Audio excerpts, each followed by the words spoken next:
Today, we have a lot of things on the agenda, and we're going to try and make all of them happen. First and foremost, I want to welcome Rachel Ahuvia, who has made a special appearance here to teach us Israeli dance tonight. Now, some of you may have noticed from the email about the program that there is a theme running through our evening. And my job is to tie that theme together for you. We're going to talk about Miriam. We're going to talk about a spiritual exploration of happiness. We're going to decorate tambourines, and we're going to dance. Now, all of those are obviously all connected. Not only are they connected in essence to each other, but they're also connected to why we're doing it now, okay? And the reason for that is, many of you may be familiar, there's a very famous saying that says, Mi shen nichnas Adar, marbim b'simcha. When we enter into the Jewish month of Adar, we increase in happiness. So that is the thread that's going to pull it all together. Obviously, musical instruments and dancing are expressions of happiness. And we're going to talk about Miriam and pull her into the mix as well. But of course, we'll start with the best place to start, which is with a story, right? So we'll start with a story. Now, those of you that were here last month may remember that a character, or that's not a very respectful way to say it, one of the people we talked about in our story was Reb Yechiel Michal of Zlotchev, Reb Yechiel Michal Zlotchever, whom, if you recall, we mentioned that we had actually been to see his gravesite in the Ukraine 2 years ago, which was a fascinating experience. But moving on from there, in this story, Rabbi Yechiel Michal is actually a Rebbe, whereas in our previous story, he was a young student with still something to learn about life. So our story takes place approximately, I would say, 250 years ago or so. And this was in the time of the Maggid of Mezrich, Reb Dov Ber, who was the successor to the Baal Shem Tov, who was the founder of Hasidism. And so we're talking about early, middle 18th century. And there was a very famous Chassid who eventually turned into a Rebbe in his own right. And his name was Reb Zusha of Anapoli. Maybe some of you have heard of him.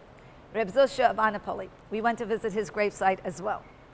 Now, Reb Zusha of Anapoli was sitting in his study one day in the shtetl, where all Eastern European Jews lived. And he was studying Torah. And as he's studying Torah, outside of his window, there's a wedding procession going on. And he sees the bride and groom and the whole wedding party passing in front of his window. So what does he do? He stops studying Torah, he runs outside, and he starts dancing. Now, he wasn't a young man. He was a respectable rabbi.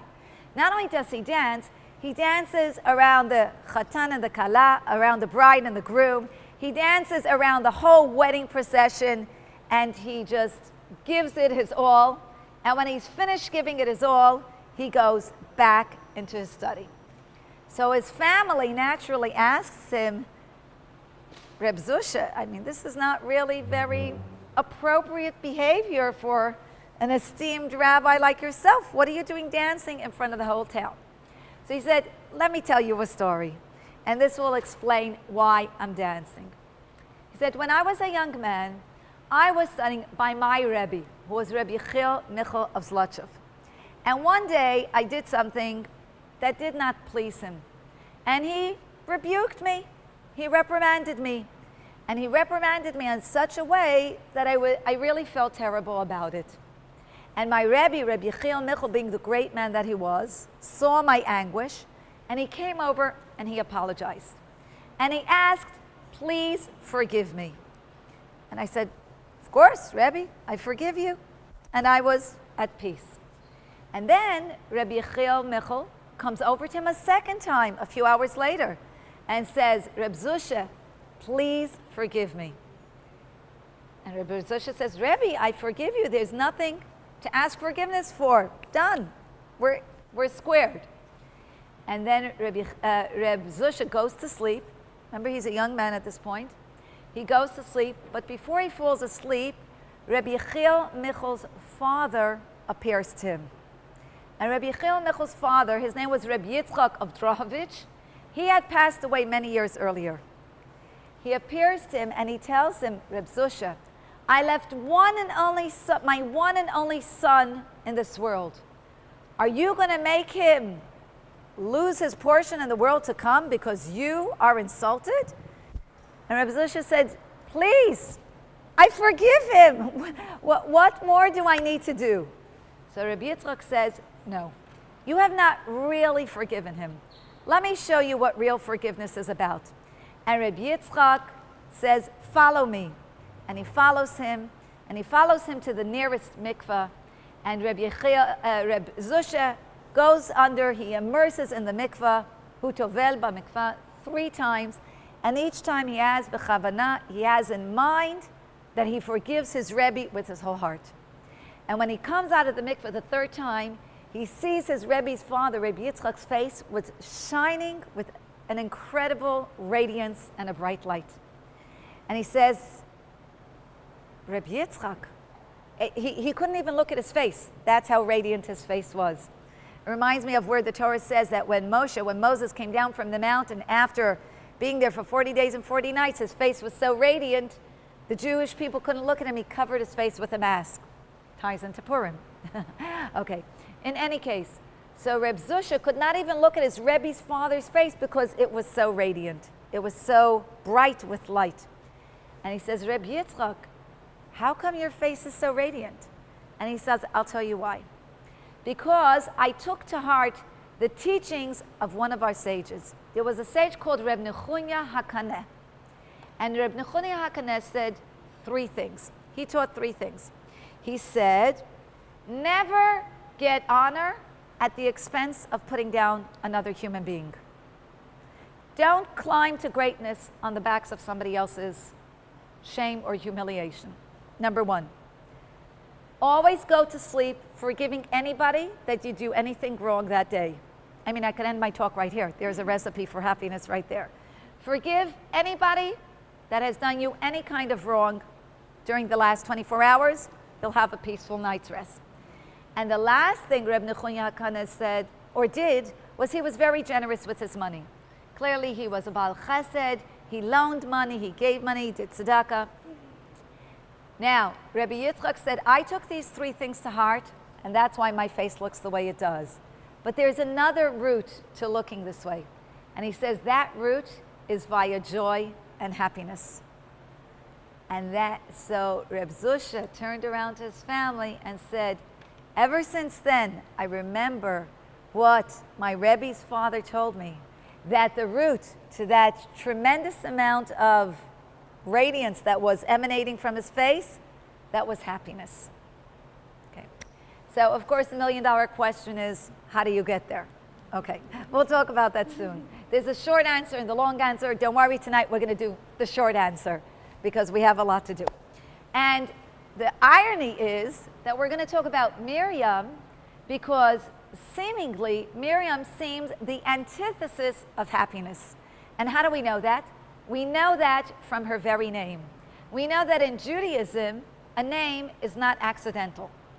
So, for example, Rachel's name is Rachel. Rachel was one of our four mothers, Imahot. And she was beautiful, and she gave the gift of herself to the Jewish people by agreeing to be buried in Bethlehem on the road, not in the tomb of the patriarchs, Marat HaMachpelah, where all the rest of the fathers and mothers. So a name is very significant, and it reflects the essence of our soul. So what is Miriam? So anybody that has even a basic knowledge of Hebrew, and even in English, you see the root of the word Miriam is mar. And mar means bitterness. And yet, Miriam comes to symbolize the very opposite of bitterness at the end of her life. She starts in bitterness, and she totally manages to transform that. So let's talk a little bit about Miriam and why does she represent bitterness. So Miriam, as we know, was born in the depths of the slavery of the Jewish people. And because this is something that we've been talking about for 3,500 years, we're kind of blasé about it. You know, yeah, the Jewish people were slaves and then they left. But if you think about it in a deep internal way, she was born at a time when Jewish baby boys were ripped from their mothers' arms and thrown in the river to die. And Jewish baby girls were forcibly taken by the Egyptians and forcibly assimilated into Egyptian society. So when Jewish women were giving birth, it was a lose-lose situation for them. And therefore, her parents, Miriam's parents, separated. And her father said, we're not bringing children into such a terrible world. Why do we need to bring children into such a world? And Miriam was all of 5 years old. And the Torah calls her Miriam Hanaviah, the prophetess. She was 5 years old, and she turns to her father, and she says that your decree is worse than Paro's. Paro at least allows for the possibility of children to be born. But what you're doing is, you're not allowing any babies to be born. Because her father and mother, Amram and Yocheved, separated, he was the de facto leader of the Jewish people, and all the Jewish men separated from their wives. And there were no more couples. No more couples means no more babies. So she turned to her parents and she said, how do you know if the next Redeemer of Israel, in the Goel, if the one that was promised to us generations ago to take us out of slavery, how do you know he's not going to be born from your union? She was 5 years old. She convinced her parents, they got married, and Moshe Rabbeinu was born. Now, Miriam lived, as we said, in the times of the depth of the slavery, and that is even symbolic in her name because we know the name for Egypt in Hebrew is Mitzrayim. And in Mitzrayim, we have the word Mar. The bitterness of the slavery is evident even in the name of Egypt. Now, of course, Jewish mysticism and Hasidism delves beneath the surface, and we know Mitzrayim, Egypt, was not just a physical place, but it was spiritual bondage. Mitzrayim stands for the Hebrew Meitzarim Ugvulim, limitations. Now, limitations are all kinds of limitations. We have inner limitations, and we have external limitations. At its most global, the limitations of Egypt symbolize the world concealing and hiding God. Because Egypt was a place of idol worship. Egypt was a very decadent culture. They were the world power at the time, but the moral tone and the moral environment of Egypt was immoral, was amoral. It was steeped in idolatry and other wonderful things, and immorality, etc. So we see that Miriam not only represents a personal bitterness, but she represents the Egyptian slavery, which leads us to talk about the concealment of godliness in the world. Fast forward 80 years. 80 years later, the Jewish people leave Egypt.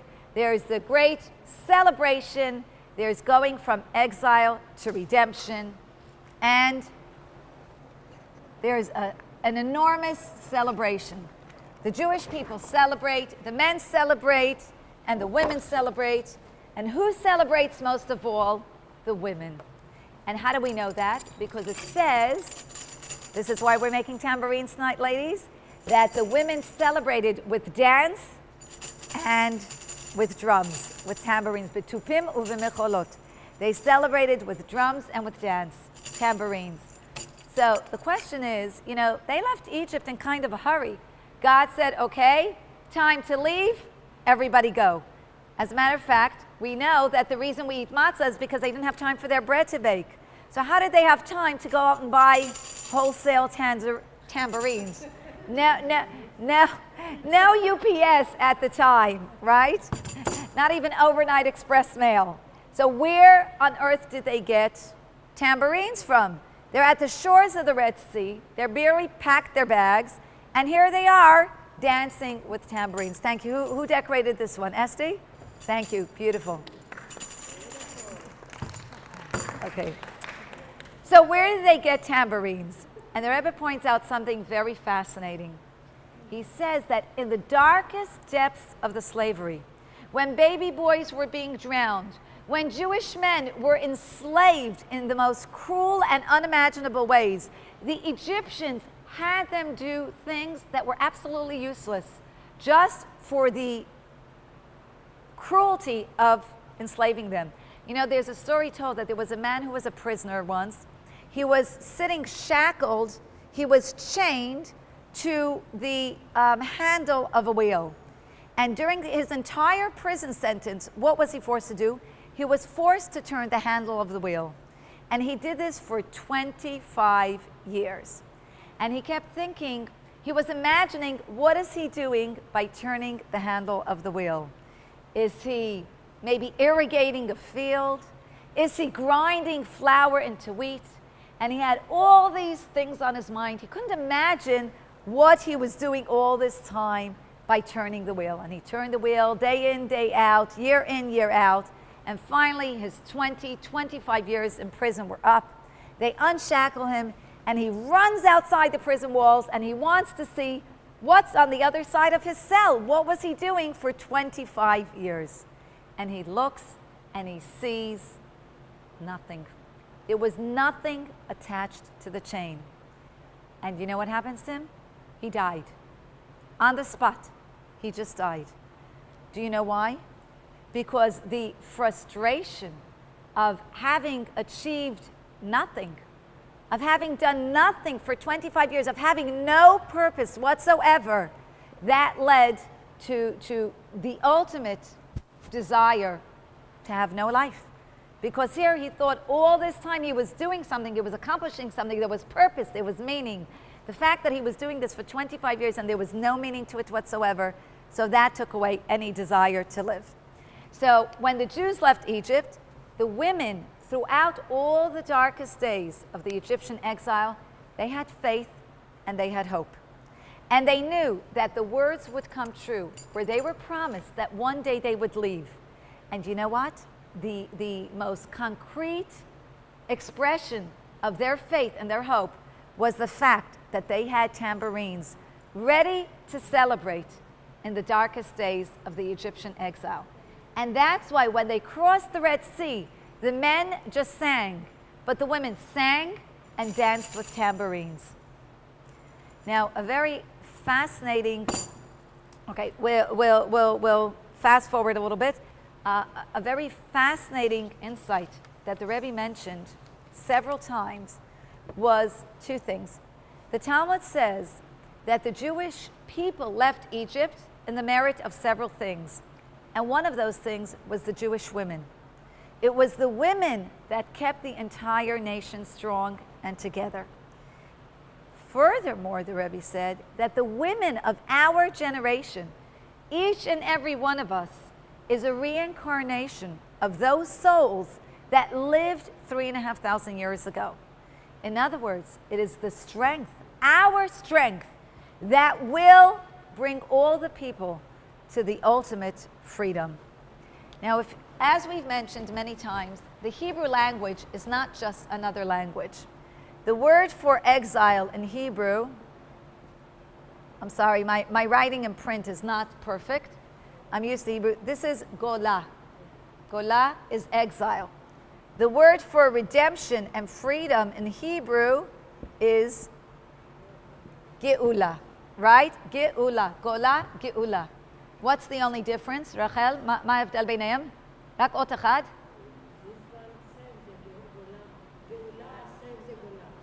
אבל מה ההבדל ביניהם? א', בדיוק.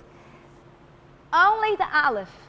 The aleph is what makes all the difference between exile and redemption. Now, what is aleph? Aleph, of course, everybody knows, is numerically one. Aluf in Hebrew is a general, right? Alufo shel olam is an expression for the master of the universe. The difference between a world of exile and a world of redemption is God, is this recognition of godliness. It says that when we will have complete redemption, real freedom, today we're not shackled by slaves, we're not in Egypt, they're not throwing our children into the rivers, but we have different kinds of slavery. We have different kinds of shackles, internal and external. And we're far from living in a perfect world. When will the perfect world come? When the Aleph is in the equation. When there is godliness permeating all of reality, which is what we are promised will happen when Mashiach will come. As a matter of fact, my son Tzviki shared something with me today. He said it is told in the Talmud that on Shabbat, we're not supposed to pick a fruit from a tree. And when Mashiach will come, when we want to reach for a fruit and pick it from a tree on Shabbat, the fruit will cry, "Don't touch me." Okay. In other words, all of physical existence will be so permeated with a consciousness of God that the God's presence is what transforms the world. That's it. Not as simple as it sounds, obviously, but we have the ability to make that happen, especially us as women, as Jewish women. This is what Miriam was able to do. She was able to transform her essential nature from being mar, bitterness, to being the ultimate expression of joy and happiness with her dancing and with her tambourines, which we're going to do tonight. So how did she go from ultimate bitterness to ultimate happiness? So we're going to talk just a little bit about joy, and I'm going to tell you a story. The story is, it was many, many years ago. There was a great rabbi called Rabbi Yoshua ben Levi. And he met Eliyahu Hanavi, Elijah the prophet. And he told Eliyahu Hanavi, as we know, Elijah the prophet travels all over the world, helping us out in difficult situations, to put it mildly, rescuing and saving Jews wherever they need help. So Rabbi Yeshua ben Levi, one day, he meets Eliyahu Hanavi. It says he met him at the gates of Rome, and he said, "Let me travel with you." And Eliyahu Hanavi said, "No, you cannot travel with me." And he said, "Why not?" Because he said, "You're going to see things that you're not going to understand, and you're going to question me, and that won't work." So Rabbi Yeshua ben Levi said, "Okay, I promise, I will not ask any questions." And Elijah the prophet, Eliyahu Hanavi said, "Okay, if you ask any questions, our deal is over. You can't travel with me anymore." So Rabbi Yeshua ben Levi said, "Fine, I agree to the deal. Let me just see what you see, and then I will abide by your condition." So they're traveling, and they stop to rest overnight at the home of an old couple. And this old couple was really, really poor, but they took care of them so beautifully. And the one thing this old couple possessed was a cow. This cow gave them milk. This cow was able to provide for them the little bit of income that this old couple had. The next morning they go to sleep. The old couple feeds them whatever food they had. Before they leave, Rabbi Yeshua ben Levi sees Eliyahu Hanavi, the Elijah the prophet, praying in the field, and comes back from his prayers, and the cow dies. And Rabbi Yeshua ben Levi is shocked. Is this the reward that the old couple gets for taking care of them? Their one little source of income, their only sustenance was this cow. And clearly, Eliyahu Hanavi, Elijah the prophet, went to pray, and the cow dies. But he knew if he asked any questions, he couldn't go. So he restrained himself. They keep traveling, and they come to a town. And the town was a poor little town, and it had a poor little shul, and it wasn't very wealthy. But yet, when they came into the synagogue, everybody in the shul saw two strangers, and they asked them, "Can you come over? Do you want to eat by me? Do you want to sleep over at my home?" And they were very, very welcoming. And so, of course, Rabbi Yeshua ben Levi and Eliyahu Hanavi, they accepted somebody's invitation. They went to sleep and eat over at someone's house. They woke up the next morning, and Eliyahu Hanavi, Elijah the prophet, gives them a blessing to all the people in the shul.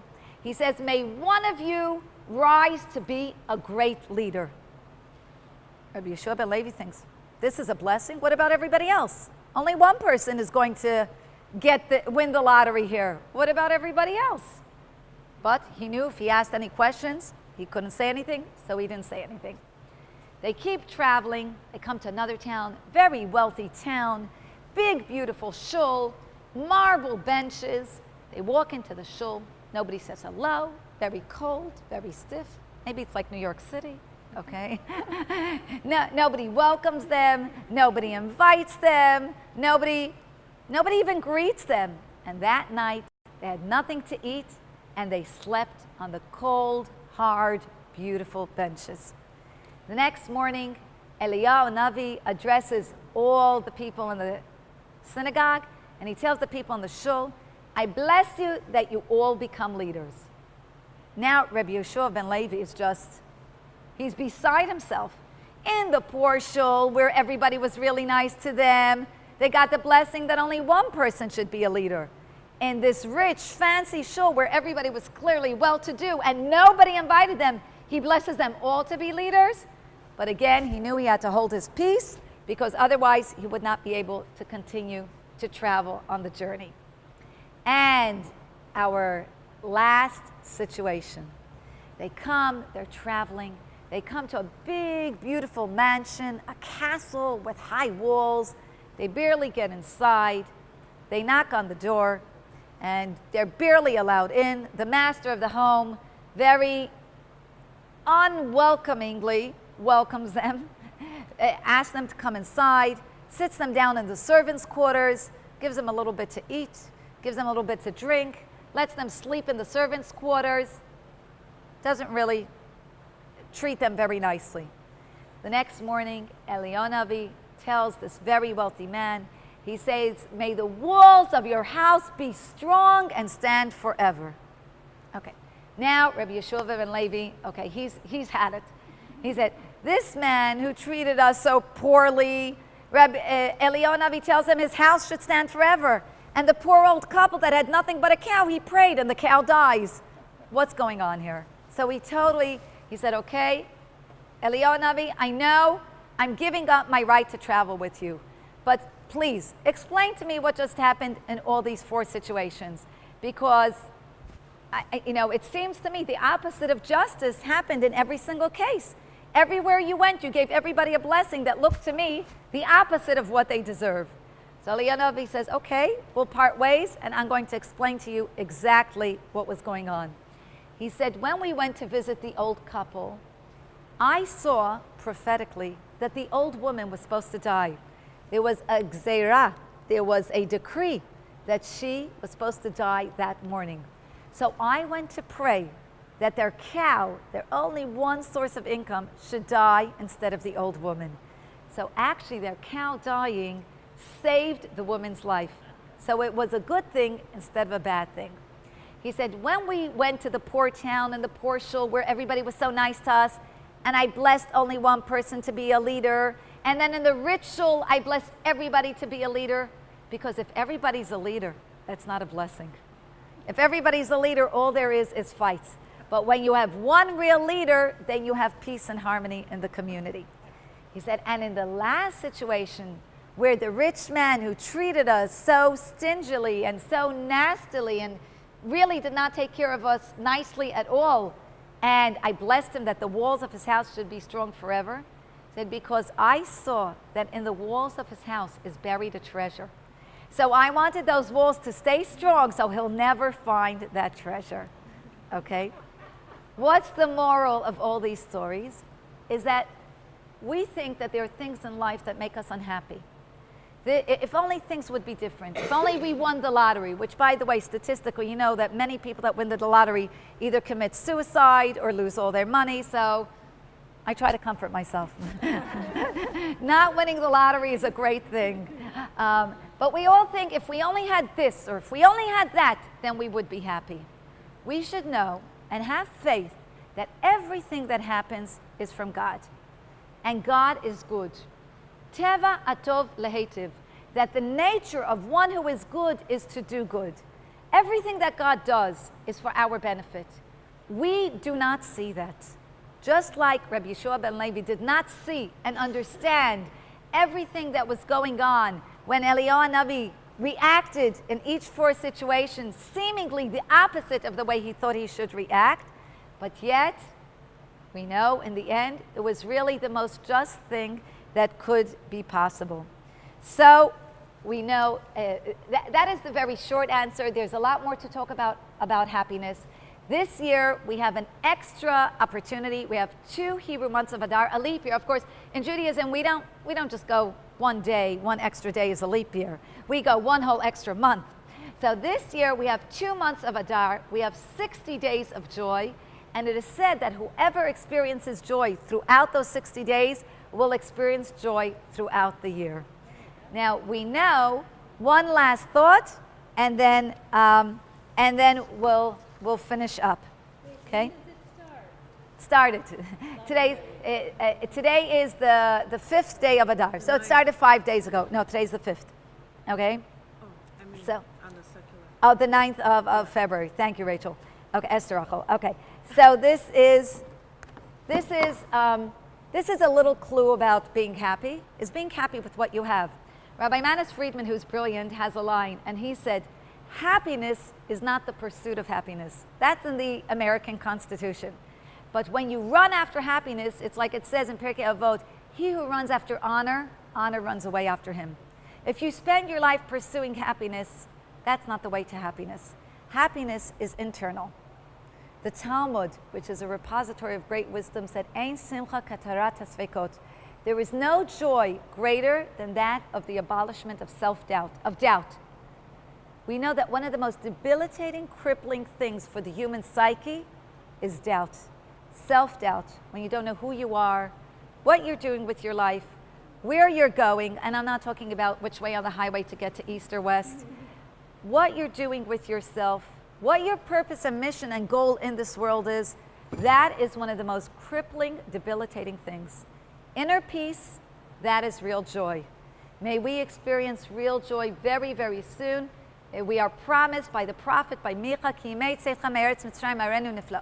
that God will show us miracles even greater than he showed at the time of Egypt. So tonight we're going to decorate, we're going to sing, we're going to dance, and we're going to get happy.